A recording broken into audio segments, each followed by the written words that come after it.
Good morning, guys. Tony here. And so for those of you who are physical therapists, occupational therapists, anybody who treats low back pain, if you want a great content idea, take a look at this. So this is an article I found from NIH.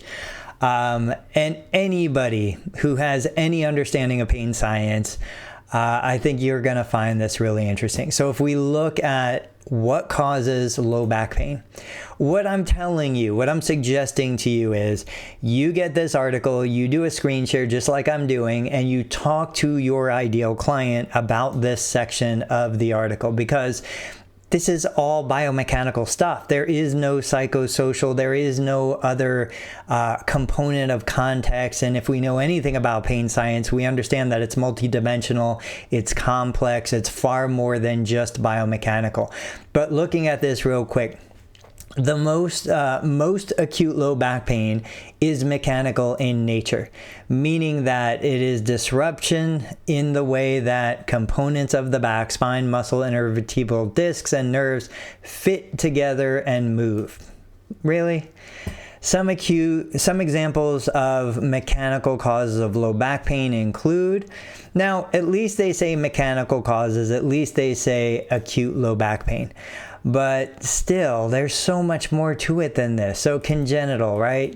Irregularities, spina bifida, then they're going to get into injuries. So sprains, overstretch or torn ligaments, strains, tears in the tendon or muscle, spasms, a sudden contraction of a muscle group, traumatic injury from playing sports, car accident, not playing sports.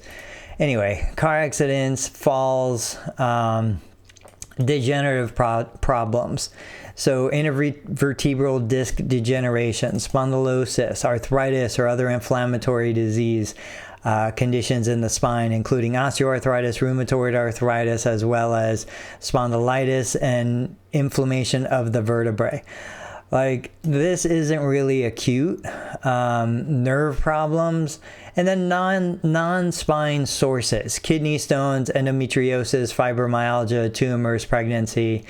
What about all the other stuff? What about stress? What about sleep? What about the psychosocial? What about fear? What about anxiety? Like, there are so many more components that we can bring in, even in the discussion of an acute onset of low back pain. So I think we have a responsibility as a profession to flesh out this information so that it's not leading patients down the wrong path. Yes, we acknowledge there's biomechanical contributors to what's going on, but that's only a factor within the discussion around low back pain. What do you guys think?